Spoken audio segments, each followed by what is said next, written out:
Skema yang dilakukan 18 tersangka dalam kasus dugaan korupsi Pertamina terungkap yang berimbas pada kerugian negara hingga 285 triliun rupiah. Para tersangka berkomplot menjalankan sejumlah bisnis seputar tata kelola minyak mentah dan produk kilang pada PT Pertamina Persero tahun 2018-2023. Kejagung mengungkapkan para tersangka melakukan aksinya masing-masing dalam meraup keuntungan. Di antaranya,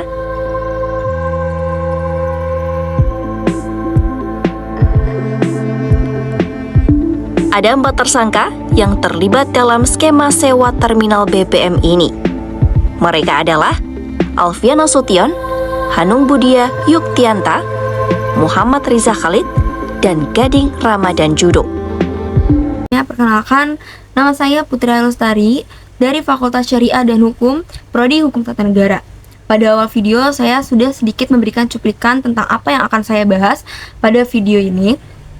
Di sini saya akan membahas salah satu kasus korupsi terbesar yang ada di Indonesia, yaitu dugaan korupsi tata kelola minyak mentah dan produk kilang di PT Pertamina pada periode 2018 hingga 2023. Kasus ini diungkap oleh Kejaksaan Agung Republik Indonesia pada Februari 2025. Dugaan korupsi terjadi dalam tata kelola minyak mentah dan produk kilang di lingkungan PT Pertamina, subholding, dan kontraktor kerja sama atau KKS selama periode 2018 hingga 2023. Skandal tata kelola minyak pada tahun 2018 hingga 2023 menjadi salah satu kasus skandal korupsi terbesar dengan total dampak kerugian mencapai 285,1 triliun. Pelanggaran yang ditemukan mencakup pengabaian kewajiban menyerap minyak mentah dalam negeri, manipulasi pengadaan sewa kapal, hingga dugaan rekayasa impor dan ekspor ilegal. Pada kasus pengadaan LNG, dugaan korupsi pengadaan gas alam cair ini melibatkan penyalahgunaan kewenangan dalam kontrak jangka panjang yang merugikan keuangan negara hingga 113,8 juta dolar. Mantan petinggi Direktorat Gas Pertamina seperti Hari Karyuliarto dan Yani Andayani telah dijatuhi vonis penjara masing-masing selama 4,5 tahun dan 3,5 tahun oleh Pengadilan Tipikor Jakarta. Kasus ini menunjukkan bahwa korupsi telah melanggar nilai-nilai Pancasila. Yang pertama, sila kedua, kemanusiaan yang adil dan beradab. Karena tindakan korupsi mengurangi kesejahteraan masyarakat yang seharusnya memperoleh pelayanan secara adil. Kedua, ada sila kelima, yaitu keadilan sosial bagi seluruh rakyat Indonesia.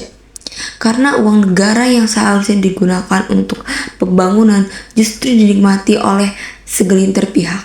Selain itu, kasus ini juga bertentangan dengan prinsip negara hukum sebagaimana diatur dalam pasal 1 ayat 3 UUD Negara Republik Indonesia tahun 1945 yang menegaskan bahwa Indonesia adalah negara hukum yang artinya setiap orang tanpa memandang jabatan atau kedudukan harus bertanggung jawab atas perbuatannya di hadapan hukum.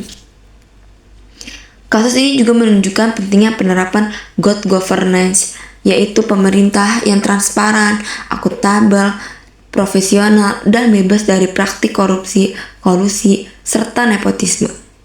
Solusi yang dapat kita lakukan, yang pertama, memperkuat sistem pengawasan internal dan eksternal terhadap BUMN. Yang kedua, meningkatkan transparansi dalam proses pengadaan, impor, dan distribusi minyak melalui sistem digital yang dapat diawasi publik.